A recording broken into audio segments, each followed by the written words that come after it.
पंजाब में बहने वाली सतलुज नदी को आपने कई बार देखा होगा, लेकिन आज हम जिस सतलुज की बात करने जा रहे हैं वो तो नक्शे में ही नहीं मिलती है।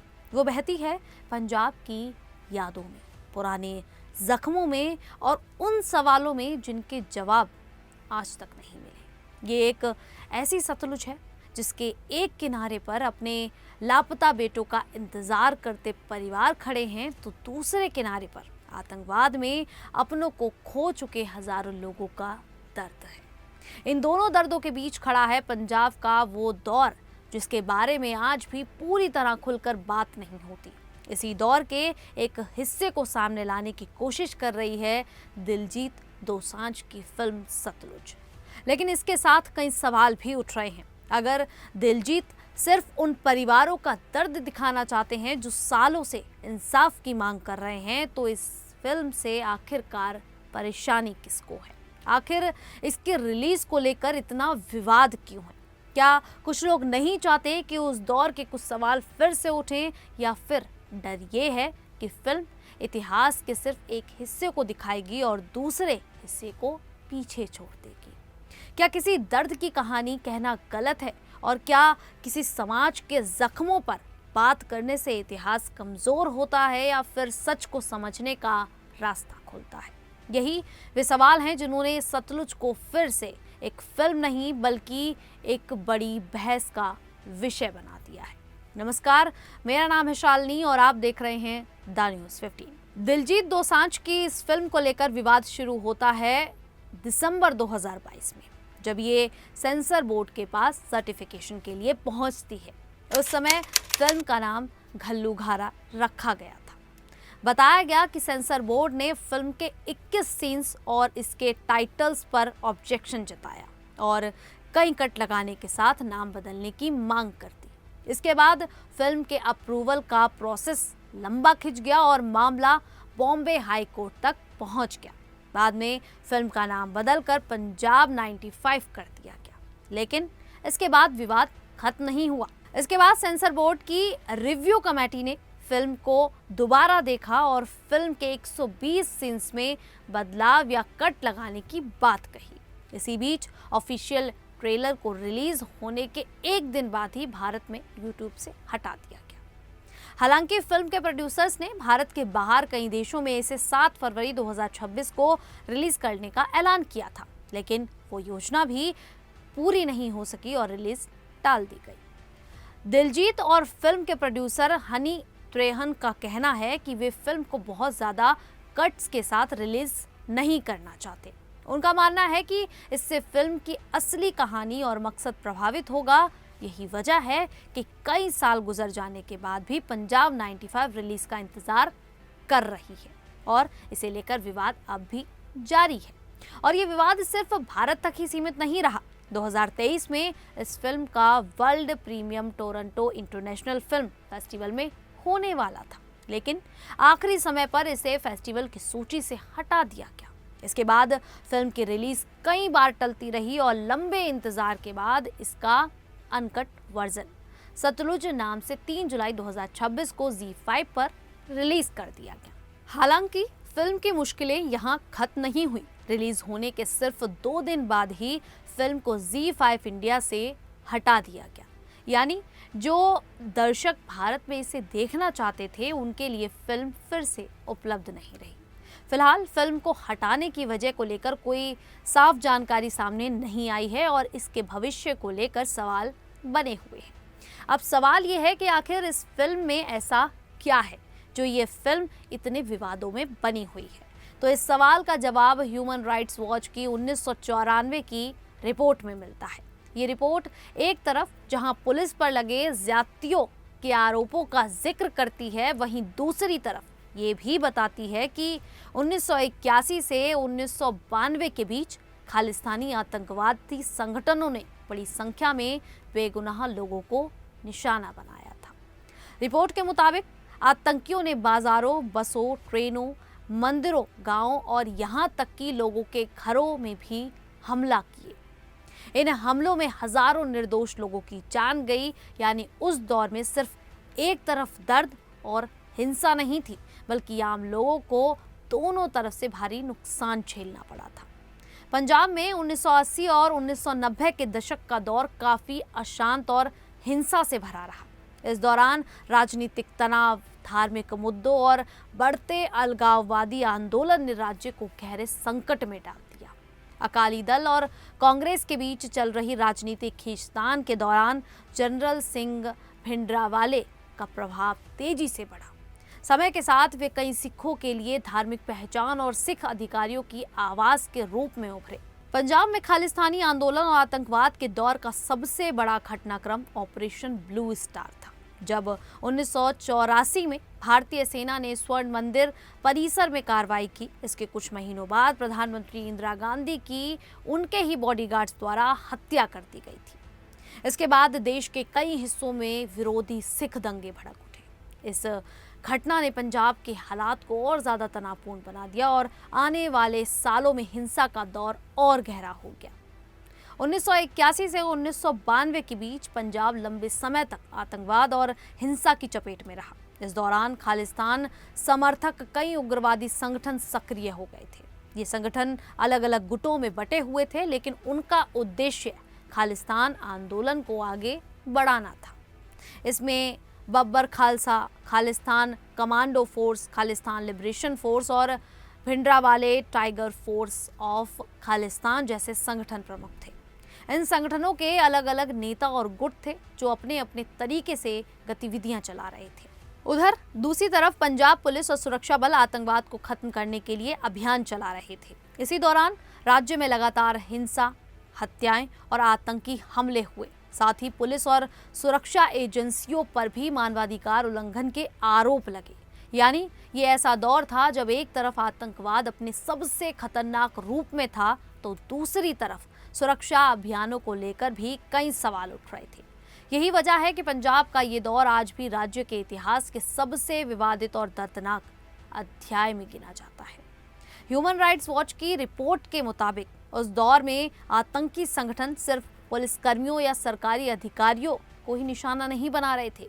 उन्होंने बड़ी संख्या में आम और निहत्थे लोगों पर भी हमले किए। बाजारों में गोलीबारी की गई, कई लोगों की पहचान के आधार पर हत्याएं की गई, सरकारी कर्मचारियों को निशाना बनाया गया और पत्रकारों को धमकियां दी गई। यहाँ तक कि पुलिसकर्मियों के परिवार भी हमलों से नहीं बच सके। रिपोर्ट बताती है कि इन हमलों का मकसद सिर्फ लोगों की हत्या करना नहीं था। असली उद्देश्य पूरे समाज में डर और असुरक्षा का माहौल पैदा करना था, ताकि आम लोग हमेशा भय में जीने पर मजबूर हो जाएं। इसी वजह से उस दौर की हिंसा ने पंजाब के लाखों लोगों के जीवन पर गहरा असर डाला। मार्च 1992 में लुधियाना में एक बड़ा आतंकी हमला हुआ। रिपोर्ट के मुताबिक AK-47 से लैस 4 सिख अलगाववादियों ने शहर में अंधाधुंध गोलीबारी की। इस हमले में करीब 20 आम लोगों की मौत हुई, जबकि कई लोग घायल हो गए। हमलावर पहले कार से लुधियाना के विश्वकर्मा इलाके में पहुंचे और वहां एक बाजार में गोलीबारी की, जिसमें कई लोगों की जान चली गई। इसके बाद उन्होंने रास्ते में आने वाले लोगों पर कई गोलियां चलाई। करीब 2 मील के इलाके में हुई इस फायरिंग में कई और लोग मारे गए। बाद में हमलावर एक मुख्य चौराहे पर पहुंचे, वहां भी गोलीबारी की और फिर फरार हो गए। इस घटना ने पूरे शहर में डर का माहौल पैदा कर दिया था। पंजाब में उस दौर में हजारों हिंदू परिवारों के लिए हालात बेहद डरावने हो गए थे। रिपोर्ट के मुताबिक कई जगह पर आतंकियों ने हिंदू परिवारों को पंजाब छोड़ने की धमकियां दी। कुछ इलाकों में जहां बड़ी संख्या में हिंदू रहते थे, वहां हमलों की घटनाएं सामने आई। कई धार्मिक स्थलों को भी निशाना बनाया गया, जिससे लोगों में डर और असुरक्षा का माहौल फैल गया। बहुत से परिवारों को अपनी सुरक्षा को लेकर चिंता सताने लगी और कई लोगों ने मजबूरी में अपने घर छोड़ने का फैसला किया। 20 नवंबर 1990 की शाम करीब 7:30 बजे इस्लामाबाद के एक व्यस्त बाजार में एक बड़ा आतंकी हमला हुआ। रिपोर्ट के मुताबिक 4 हथियारबंद लोग, जिनके चेहरे ढके हुए थे, AK-47 राइफल के साथ बाजार में पहुंचे और अचानक गोलीबारी शुरू कर दी। हमलावर सड़क पर आगे बढ़ते हुए दुकानों, दुकानदारों, ग्राहकों और वहां से गुजर रहे लोगों को निशाना बनाते रहे। इस हमले में 12 लोगों की मौत हुई, जबकि कई लोग घायल हो गए। कुछ समय बाद जब जांच टीम वहां पहुंची तो बाजार की दुकानों की दीवारों और फर्श पर गोलियों के निशान अब भी दिखाई दे रहे थे। एक स्थानीय पत्रकार के अनुसार इस हमले की जिम्मेदारी खालिस्तान कमांडो फोर्स ने ली थी। दिसंबर 2092 में पंजाब में एक दर्दनाक आतंकी हमला हुआ। रिपोर्ट के मुताबिक चंडीगढ़ जा रही एक सरकारी बस को खालिस्तान लिबरेशन फ्रंट के 6 उग्रवादियों ने रोक लिया। उन्होंने यात्रियों को अलग अलग खड़ा किया और फिर अंधाधुंध गोलीबारी कर दी। इस हमले में 16 लोगों की मौत हुई जबकि 9 लोग घायल हुए। इससे पहले भी इसी तरह के एक हमले में 25 हिंदू प्रवासी मजदूरों की जान चली गई थी। 15 जून 1991 की रात करीब 9:30 बजे पंजाब में एक बेहद दर्दनाक आतंकी हमला हुआ। रिपोर्ट के मुताबिक लुधियाना के पास 2 ट्रेनों को रोककर उसमें सवार यात्रियों पर गोलीबारी की गई। इस हमले में कम से कम 75 यात्रियों की मौत हुई। बताया गया कि हमलावरों ने ट्रेन की इमरजेंसी चेन खींचकर उन्हें स्टेशन से पहले ही रोक दिया। कुछ यात्रियों के मुताबिक एक ट्रेन में लोगों की पहचान करके हमला किया गया जबकि दूसरी ट्रेन में बिना किसी भेदभाव के अंधाधुंध गोलीबारी की गई जिसमें हिंदू और सिख दोनों मारे गए। हालांकि किसी संगठन ने इस हमले की जिम्मेदारी नहीं ली, लेकिन इसे उस समय सक्रिय उग्रवादी संगठनों से जोड़कर देखा गया। खालिस्तानी आतंकवाद का असर सिर्फ हिंदू समुदाय तक सीमित नहीं था। उस दौर में वे सिख भी निशाने पर आए जो उग्रवादी विचारधारा का समर्थन नहीं करते थे या उससे अलग राय रखते थे। नामधारी समुदाय जैसे कई सिख समुदायों ने इस आंदोलन का समर्थन नहीं किया, जिसकी वजह से उनके कई लोग भी हमलों का शिकार बने। पंजाब के उस दौर के कई डॉक्यूमेंट बताते हैं कि जो भी उग्रवादी विचारधारा से अलग सोच रखता था उसे कई बार दुश्मन या गद्दार के तौर पर देखा जाता था। ह्यूमन राइट्स वॉच की रिपोर्ट में भी कहा गया है कि ऐसे सिखों को निशाना बनाया गया जिन्हें सरकार का समर्थक माना जाता था या जो आतंकवाद का विरोध करते थे। उग्रवादियों ने 1991 और 1992 में पंजाब के चुनावों को रोकने के लिए हिंसा और धमकियों का सहारा लिया। 1991 में भारत सरकार ने राज्य में विधानसभा चुनाव कराने का फैसला किया ताकि राष्ट्रपति शासन यानी दिल्ली का 5 साल का सीधा शासन खत्म हो सके। उग्रवादियों ने चुनावों के बहिष्कार का आदेश दिया। उनका कहना था कि वोट डालने से भारत का शासन सही साबित हो जाएगा और एक अलग देश बनने की सिखों की कोशिशें कमजोर पड़ जाएंगी। इस दौरान भारी हिंसा हुई जिसमें 24 उम्मीदवारों की हत्या कर दी गई, जिसके कारण भारत सरकार को 1991 के चुनाव रद्द करने पड़े। अगले साल 19 फरवरी 2092 को फिर से चुनाव तय हुए। सिख उग्रवादियों ने एक बार फिर बहिष्कार की बात कही और हिंसा की धमकी दी।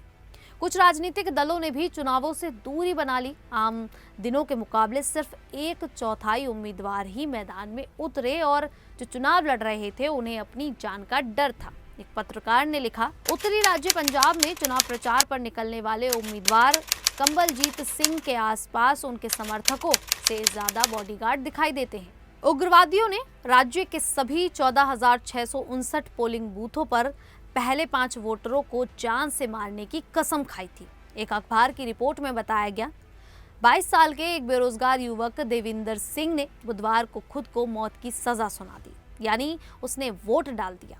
खुद सिख होने के नाते जब उससे पूछा गया कि क्या उसे डर नहीं लगता तो उसने कहा, यहाँ लोग बसों में सफर करते हुए मारे जाते हैं, बाजारों में रोज लोग मरते हैं, बाहर टहलते हुए भी लोग मारे जाते हैं, तो फिर मैं वोट देते हुए ही मर जाऊंगा। सिख उग्रवादियों के निशाने पर केवल आम लोग ही नहीं थे बल्कि पत्रकार भी थे। ह्यूमन राइट वॉच ने बताया कि हिंद समाचार अखबार समूह उनका फेवरेट निशाना था। 1981 से फरवरी 1991 के बीच उग्रवादियों ने इस अखबार समूह से जुड़े 60 लोगों की हत्या कर दी थी। 22 नवंबर 1990 को सिख पंथिक कमेटी ने प्रेस के लिए कुछ नियम जारी किए। इसके तहत सभी पत्रकारों को सिख अलगाववादियों को आतंकवादी, चरमपंथी या उग्रवादी न कहकर मिलिटेंट, फ्रीडम फाइटर या मुजाहिदीन कहना जरूरी था और पंजाब को खालिस्तान लिखना था। उन्होंने धमकी दी कि बात न मानने पर ऐसी सजा दी जाएगी जो हमेशा याद रहेगी। फरवरी 1991 में जफरवाल पंथिक कमेटी ने एक और नियम जारी किया। इसमें पत्रकारों को सरकारी कार्यक्रमों का बहिष्कार करने और सरकारी सामग्री या उग्रवादियों के खिलाफ कोई भी भ्रामक खबर न छापने का आदेश दिया गया, चेतावनी दी गई कि बात न मानने वालों को मौत की सजा दी जा सकती है। सोहन सिंह पंथिंग कमेटी ने भी ऐसा ही निर्देश जारी किया। उसने भी अंग्रेजी टाइपराइटर का इस्तेमाल करने वाले पत्रकारों, सरकारी कर्मचारियों और यूनिवर्सिटी के प्रोफेसरों को सख्त सजा देने की धमकी दी। वैसे तो पंजाब में कई तरह की पुलिस और सेना की टुकड़ियां काम कर रही थीं, लेकिन उग्रवादियों से मुकाबला करने में पंजाब पुलिस ही मुख्य सरकारी ताकत थी। अंतर्राष्ट्रीय नियमों के अनुसार युद्ध या संघर्ष के दौरान ड्यूटी पर तैनात पुलिसकर्मियों पर हमला किया जा सकता है, क्योंकि वे सीधे मुकाबले का हिस्सा होते हैं। लेकिन उग्रवादियों ने पुलिसकर्मियों के परिवारों को भी अपना निशाना बनाना शुरू कर दिया। खासकर 1992 में एक बड़े उग्रवादी नेता की मौत के बाद उग्रवादियों ने पुलिस के परिवारों से बदला लेने का एक कैंपेन चलाया। इसमें बच्चों समेत दर्जनों लोग मारे गए। इस बदले का मकसद पुलिस का मनोबल तोड़ना और उग्रवादियों के खिलाफ मिली कामयाबी के एहसास को खत्म करना था। पुलिसकर्मी ड्यूटी पर हों या ना हो, उनके बेकसूर परिवार के सदस्यों पर हमला करना अंतर्राष्ट्रीय कानून का बहुत बड़ा उल्लंघन है। लेकिन आतंकवाद किसी कानून को नहीं मानते। जरा सोचिए, जिस पुलिस वाले का बेटा या बेटी किसी स्कूल में पढ़ रहा हो, जिसका अपराध सिर्फ इतना हो कि उसके पिता पुलिस में है, क्या वो भी युद्ध का हिस्सा था? ये कहना गलत होगा कि आतंकियों के टारगेट सिर्फ गैर सिख ही थे। रिपोर्ट बताती है कि जिन सिख नेताओं ने समझौते की बात की, चुनाव लड़ने की हिम्मत दिखाई या सरकार के साथ काम किया, उन्हें भी मार दिया गया। पूर्व वित्त मंत्री बलवंत सिंह की हत्या कर दी गई क्योंकि उन्हें समझौते की राजनीति का चेहरा माना गया। मध्यम मार्गी नेता मनिंदर सिंह बिट्टा पर कार बम हमला हुआ, वे हमेशा के लिए अपाहिज बन गए। जगदेव सिंह तालवंडी पर जानलेवा हमला किया गया। इंडिया टुडे मैगजीन में छपी 1992 की एक रिपोर्ट के अनुसार पंजाब में आतंकवाद के दौर में महिलाओं को सेक्सुअल टेररिज्म का शिकार होना पड़ा था। उग्रवादियों ने बंदूक की नोक पर कई युवा लड़कियों का अपहरण किया, उनके साथ बलात्कार किया और जबरन शादी की। रिपोर्ट में इसके कुछ मुख्य उदाहरण भी दिए गए हैं। जून 1992 में खालिस्तान लिबरेशन फोर्स के उग्रवादियों ने तरनतारन से 18 वर्षीय मनजीत कौर का अपहरण किया, उसका यौन उत्पीड़न किया और बंदूक की नोक पर एक गुरुद्वारे में जबरन शादी कर ली। वहीं भूपिंदर कौर को उग्रवादियों द्वारा 2 बार अलग अलग मौकों पर बंदूक की नोक पर जबरन शादी करने के लिए मजबूर होना पड़ा, जिससे उनके 3 बच्चे हुए। जनवरी 1991 में Bhindranwale tiger force of Khalistan के उग्रवादियों ने जसबीर कौर के घर में घुसकर उनके साथ बलात्कार किया। बाद में सुरक्षा के लिए उन्होंने दूसरे गुटों से मदद मांगी, तो वहां भी उन्हें बंधक बनाकर जबरन शादी और प्रताड़ना का सामना करना पड़ा। आतंकवादी इन शादियों का इस्तेमाल पुलिस की जांच से बचने और समाज में अपनी हरकतों को सही ठहराने के लिए एक सुरक्षा कवच के रूप में करते थे। इस हिंसा ने महिलाओं को गहरे मानसिक सदमे, सामाजिक कलंक और अकेलेपन में ढकेल दिया। मानवाधिकार संगठनों ने दर्ज किया कि आतंकवाद और जवाबी कार्रवाई दोनों के बीच सबसे ज्यादा कीमत आम परिवारों ने चुकाई। महिलाओं का दर्द अक्सर आंकड़ों में दिखाई ही नहीं दिया। ये कहानी थी पंजाब में आतंकवाद की, जो लोगों ने खुलेआम अपनी आंखों से देखा। उस दौर के लोग आज भी मांग कर रहे हैं कि पुलिस की कथित फर्जी मुठभेड़ों की जांच होनी चाहिए। जसवंत सिंह खालरा को न्याय मिलना चाहिए। जिस परिवार के लोग गायब हुए, उनकी पीड़ा को स्वीकार करना चाहिए। लेकिन क्या इसके साथ उन हजारों परिवारों को भी याद नहीं किया जाना चाहिए जिनके पिता बस से उतरते वक्त मार दिए गए, जिन बच्चों ने अपने पुलिस अधिकारी पिता के साथ मां को भी खो दिया, जिन पत्रकारों ने सिर्फ खबर लिखने की कीमत जान देकर चुकाई, जिन सिख नेताओं ने आतंकवाद का विरोध किया और मारे गए। दिलजीत दोसांझ की सतलुज एक बार फिर लोगों को पंजाब के उस दौर के सामने लाकर खड़ा कर देती है, जिसके जख्म आज भी पूरी तरह नहीं भरे हैं। फिल्म कई पुराने सवाल उठाती है और उन परिवारों के दर्द को सामने लाती है जो आज भी न्याय का इंतजार